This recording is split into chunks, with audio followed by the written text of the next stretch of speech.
Welcome to the Culture Chat, a monthly podcast hosted by WorkXO, exploring topics related to company culture and the future of work. WorkXO was founded by Charlie Judy, Jamie Notter, and me, Maddie Grant, and our mission is to upgrade work. You can find out more about WorkXO and our unique workplace genome assessment process at workxo.com. And now, over to our host for today. All right, hello everybody, and welcome to another episode of the Culture Chat podcast. My name is Jamie Notter. As always, I'm here with Charlie Judy, and that sultry introductory voice you heard just a second ago was from Maddie Grant. And Maddie, Charlie, and I are the founding partners at WorkXO, which is the home of the workplace genome and all things culture, which is why, of course, our podcast is called The Culture Chat. So I'm going to let Charlie in a minute introduce our guest today, but our topic is going to be on the, broadly speaking, on the overlap of brand and culture, which is exciting to me. I'm actually going to sort of put out there that I might make our guest mad a little. I don't know, because I hate brand stuff. I don't hate branding in general, but I don't like the idea that I can be fooled by branding people. I think of Mad Men, and it sort of makes me mad. So I love that culture and brand are being linked. I think it was Tony Hsieh that said, your brand is really a lagging indicator of your culture, and that makes more sense to me. So I'm hoping we're going to get into that, but I will turn it over to Charlie to tee up the topic in more detail and introduce our guest. Yeah, and thanks, Jamie, and hello, everybody. I love that this topic might get you angry. Most people don't have the privilege and pleasure to see Jamie Notter angry. He's this very kind of calm, and coolly collected person. I always call him like the voice of reason, because he usually is. But if you push him over the edge, yeah, you never know. It's a whole new situation. So I'm looking forward to this conversation as well. And incidentally, Jamie and I share some of that same philosophy around brand, at least what we traditionally know as brand. And so I hope that we will get to some of the nuances around maybe making brand a little less threatening, a little less frustrating, and that's why I'm glad that we have our guest today, Tim Paget, who is the founder of a really awesome marketing firm out of my hometown, Chicago, called the Pepper Group. Tim and I have run in similar circles here in the Chicagoland area. We share an enthusiasm around culture, and as I've learned more about his firm and what they do for their clients, it became clear to me that they are methodical, they are intentional about trying to weave culture into brand, whether we're talking about brand externally, brand internally, brand consumer, brand employer. And so I thought it'd be fun to talk about that today. And so I'm glad to welcome Tim. Tim, if you can just take a few moments just to introduce yourself a little bit further, so that the audience has some context, and then we'll jump right into the topic at hand and get talking. Well, thanks, Charlie, and Jamie. I will help you to understand my definition of brand. There we go. And how it goes forward as a very valuable piece of a company's equity in the marketplace. And that goes from the marketing brand side of things, but also the talent brand. So we'll explore that a little bit. I started out with Pepper Group 22 years ago out of the spare bedroom and developed it into a full-service marketing communications firm with a lot of help from a lot of smarter people than me. Today we have clients who are in the middle market where we're agency of record, helping them to communicate with all different types of audiences. Primarily in the B2B space. We don't do consumer brands, but we help companies sell to other companies. A few years ago, I also started a company called Tier 1, which is a volunteering platform that will help companies to create an infrastructure and use a software platform to encourage, manage, and leverage employee volunteering for a predictable ROI, which is very interesting. and we think a very unique approach to that. Along the way, we've learned a lot about culture in the workplace and how to spark engagement and make sure that it's sustainable. So the more I learn about it and the more I experience culture in the workplace, the more excited I get about it. So I'm a little evangelistic when it comes to it. But if I could just touch just for a second on the brand part, I think the easiest definition, especially when it's centered around talent and culture and so forth, the best definition I found is that talent brand. It's what talent thinks, feels, and shares about your company as a place to work.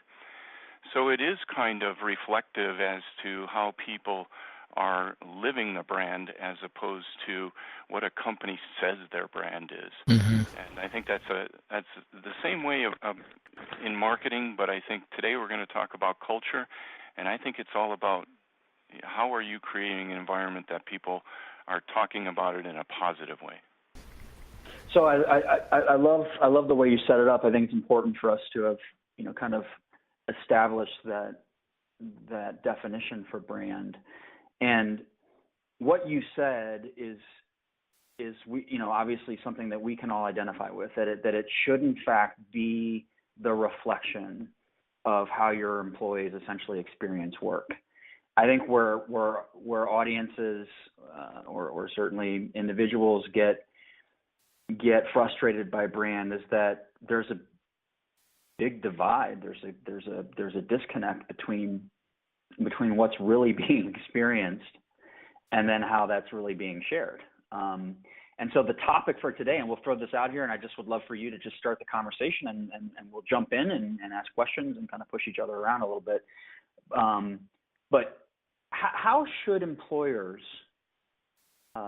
go about being a little bit more intentional in making sure their brand, again, whether we're talking about consumer, employer, and internal, external, talent, otherwise, authentically, and that's, I think, the operative word here, reflects their culture? How do organizations make sure their brand is truly representative of what's happening in the workplace? Give us your thoughts on that. I think it all starts with those basic components of who are we, why do we exist, and what is our general mission? I used to talk about values, purpose, vision, and mission as things that are corporate, and they being in sales for most of my career, I've been in a lot of lobbies with brass plaques that have these things on them, and no one in the back could ever tell you what they were. Yeah. And nor were they communicating that effectively. So I think if a company, either on their own or through a consultant, develops really strong values, purpose, vision, and mission, that's the foundational place that I think you have to start, because it will allow you to say, this is who we want to be. We may not be today, but this is who we want to be, and this is how we want to get there.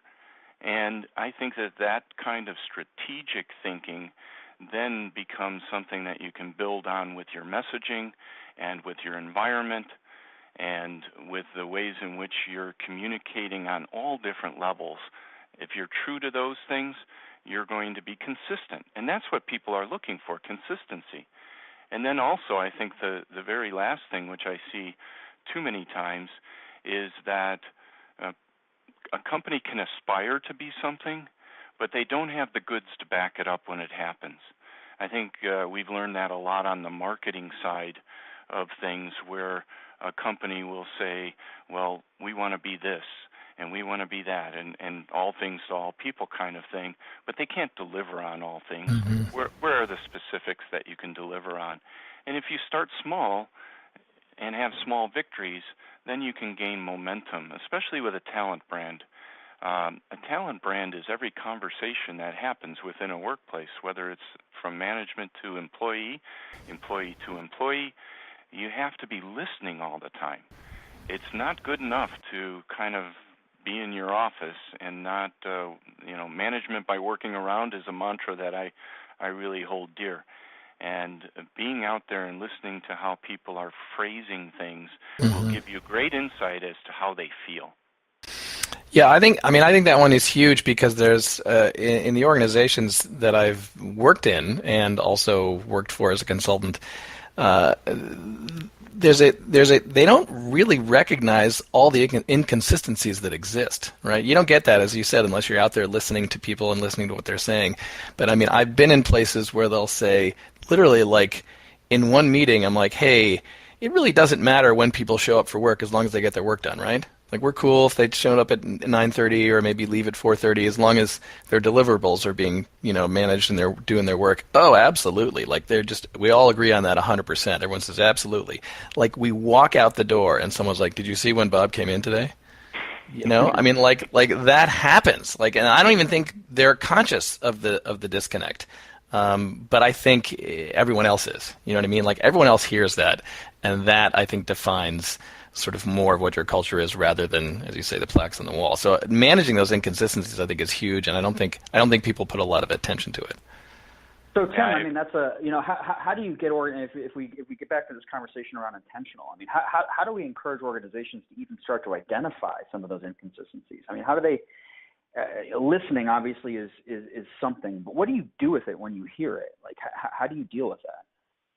Well, I think that let's use a particular instance. At Pepper Group, we have a program called the KickAss, and the KickAss allows anyone to fill out a very small sheet and say, I saw so-and-so kicking ass. And whatever that definition of kicking ass is fine, because one of the things people seek is recognition, and especially peers, and especially when it's unexpected. So by filling out these little forms every Monday morning at our all-company meeting, we will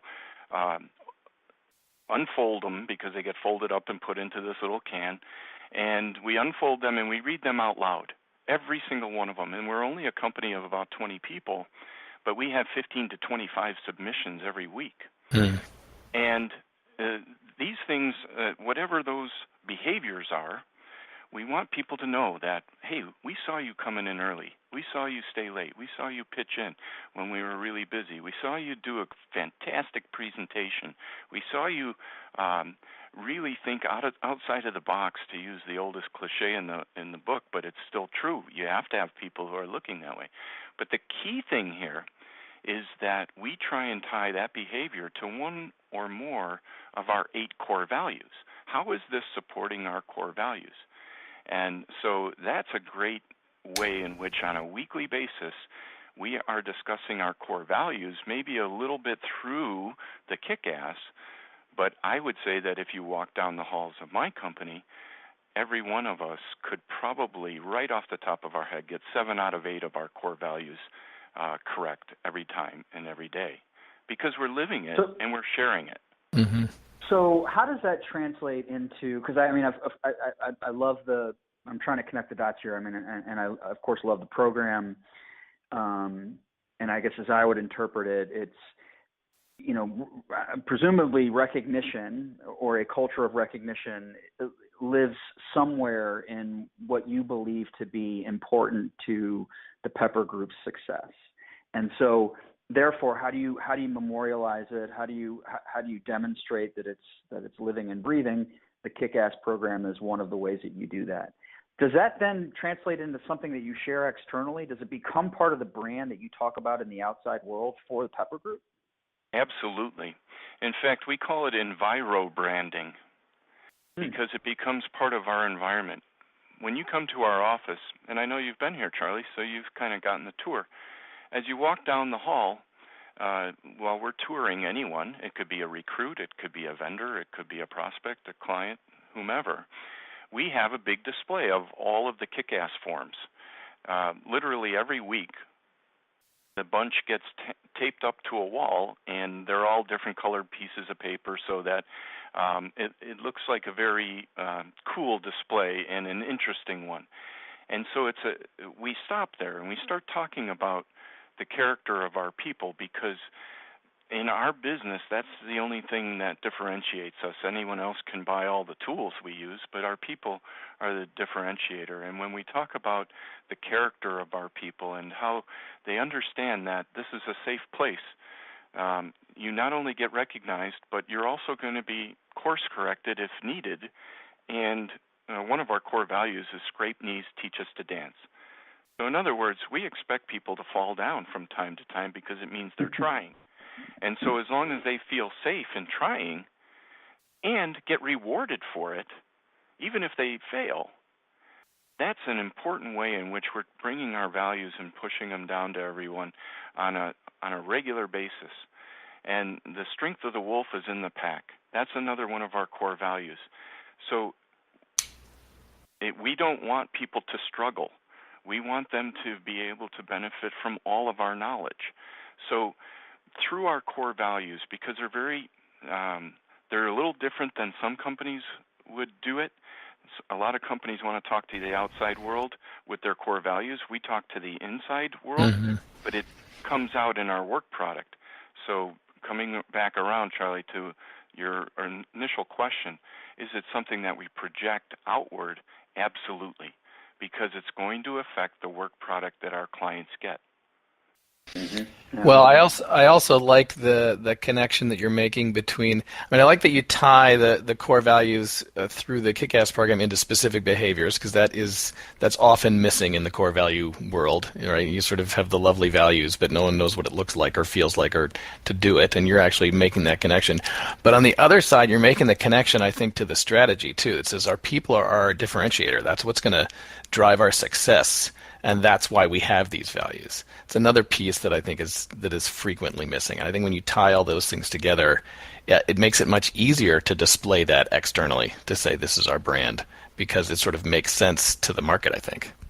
And Jamie, just to expound on that a little bit, not everyone walks into Pepper Group knowing how to behave in an environment like ours. Mm-hmm. And it takes just a short period of time for every new employee to come into my office and just say, you guys promised something different when you were recruiting me, and you're delivering on it. Mm-hmm. And that makes me feel as good as I possibly can. That's about as much validation as you can get certainly around talent brand, right? That people signed up for something that they're actually getting. Like that's really cool. I love the scrape knees, teach us to dance. First of all, and one of the reasons one of the things I think Jamie and I see with organizations that we work with is that it's tough to articulate a brand. It's easy to experience it and to see it and to feel it and to touch it, but then how do you translate that into something that the rest of the world understands? And when we do that, we often find organizations fall again and again and again to kind of the same old generic phrasing, terminology, et cetera. And so it's easy for an organization to say one of our shared values or part of our brand is, we're willing to make mistakes. A lot of organizations can say that. You're saying it in a different way. How do organizations get a little bit more, creative or thoughtful around how they tell their story, so that it's not the same old stuff? It's not the same old words that people seem to hear everywhere. What are your thoughts on that? Well, in being professional communicators here, that's a big value that we bring to them, because it's true. In a lot of businesses, they have, first of all, a hard time in expressing many different things, because they are either technicians or they are very specific with their knowledge base and what they do and how they handle things. And we talk a lot here about how do we say the same thing in 6 different ways, because we're going to find a different way to connect with different people. Not everyone hears things the same way. Not all people equate the value proposition to them personally by having, for instance, a volunteering program. Do they look at it as, hey, this is a great way to get out and share time with my friends at work and do something nice for someone else? Or do they really realize that one of the greatest recruiting tools that their company will have is that volunteering program? Because millennials are very excited to join a company that has a great culture, that has a sense of community, that is willing to give back and not just look at the bottom line. And so if they realize that by having a great volunteering program, not only are we going to get a nice quality time with our fellow workers and understand them better, learn to trust them more, have more empathy with them, but we're also setting ourselves up to be able to recruit the best and the brightest out there. And that's who we want to play with. We don't want to play with someone who's, just joining our team because they want to make money. We want them to join our team because they want to be part of our community. And so in marketing, we talk about claims a lot. So we can make a claim that we're the fastest or the least expensive or whatever those positioning statements might be. But then where's the proof of claim?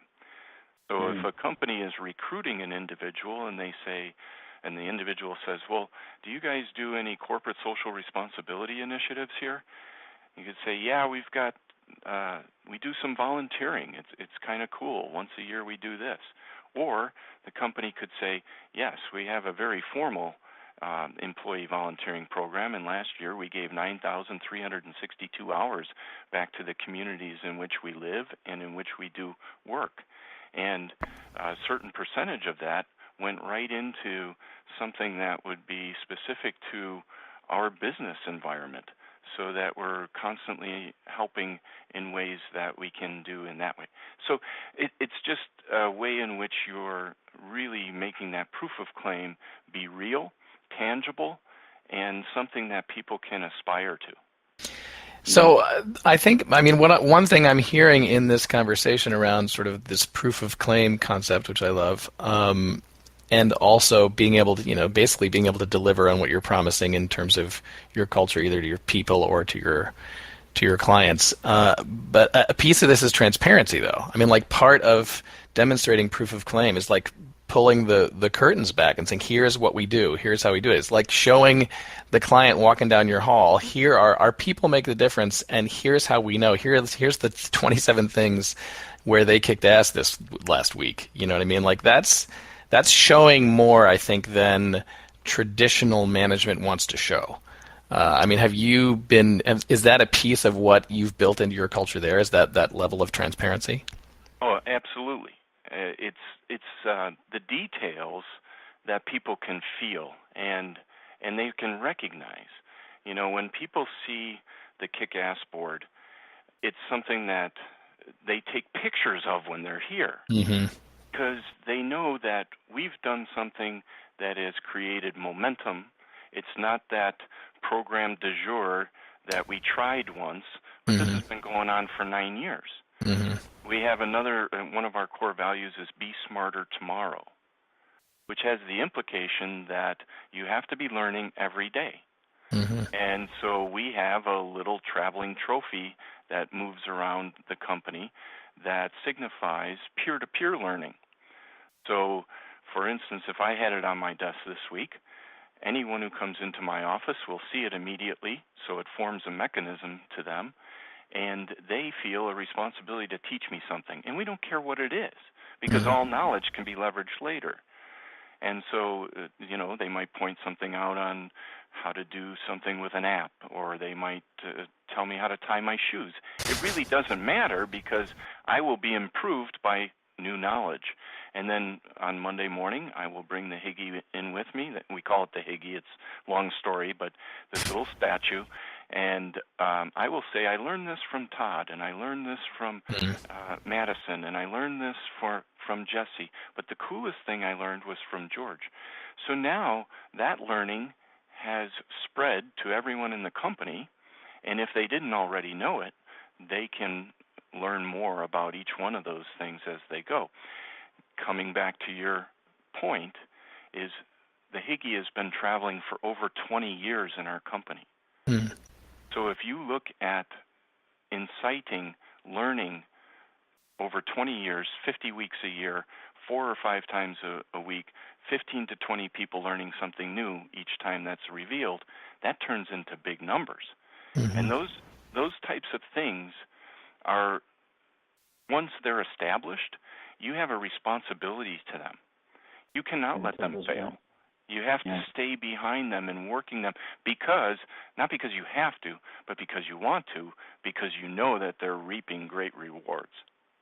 Well, so much of this is about, and I think some people would say that, trophies and, walls of fame, et cetera, are a little old hat, maybe a little cliche, maybe even a little cheesy. But, the fact of the matter is that they're artifacts. They're institutional artifacts. And if there's authenticity behind them, then they will last for 9 years. They won't be the flavor of the day, because cheesy or not, people identify with them. They understand them. They get what's behind it. And obviously they're receiving some value from it. And so there is this kind of, I love this, the concept of enviro branding. I mean, it's like you've got to have this ecosystem around your brand that's reinforced, and it's reinforced with words and actions and even physical artifacts. Mm-hmm.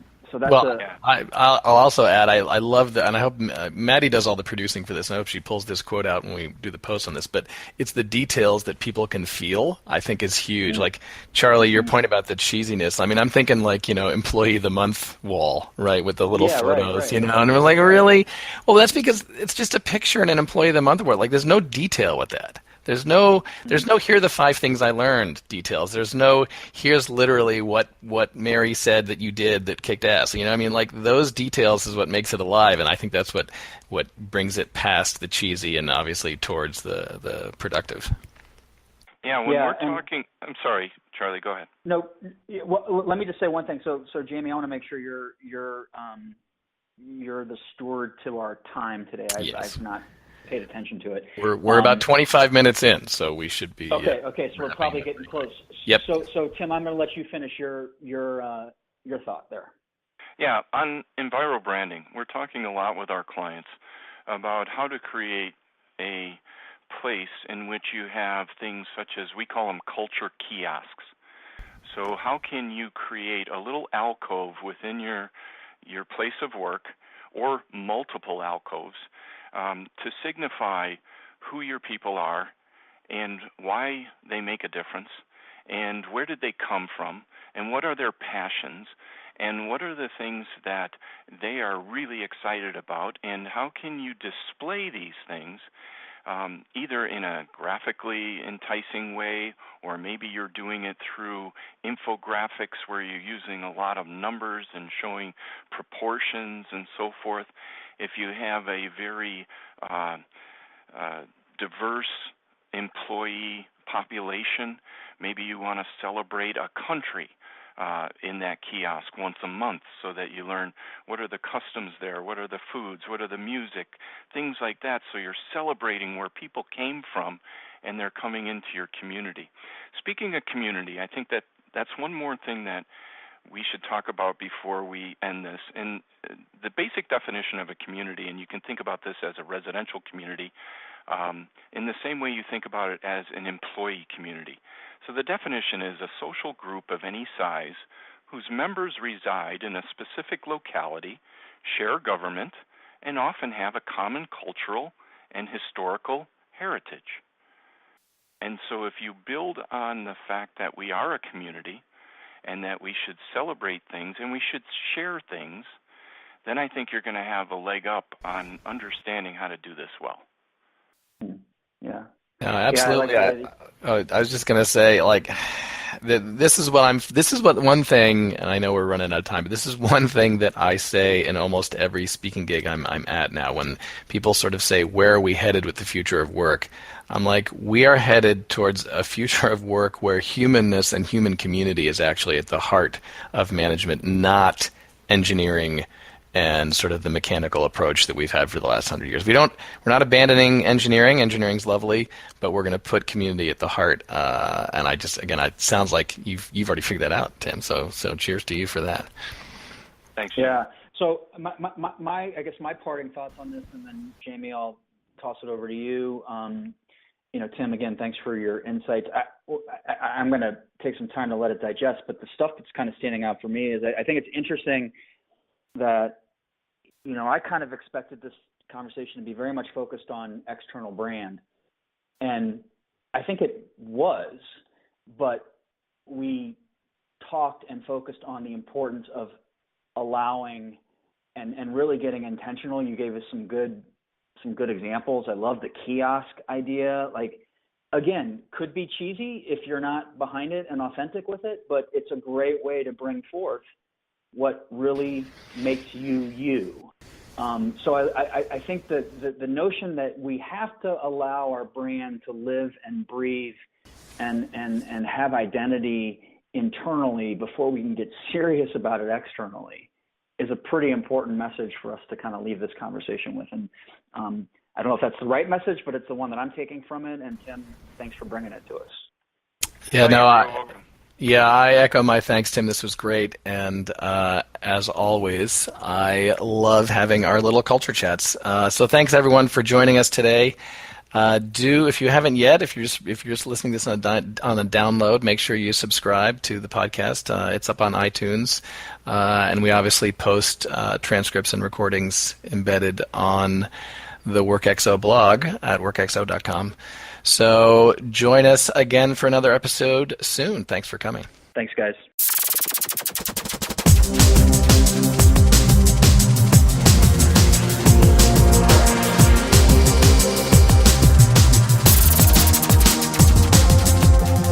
And that was the Culture Chat today. We'll have some highlights up on the blog soon. Find out more about WorkXO and how to map your workplace genome at workxo.com.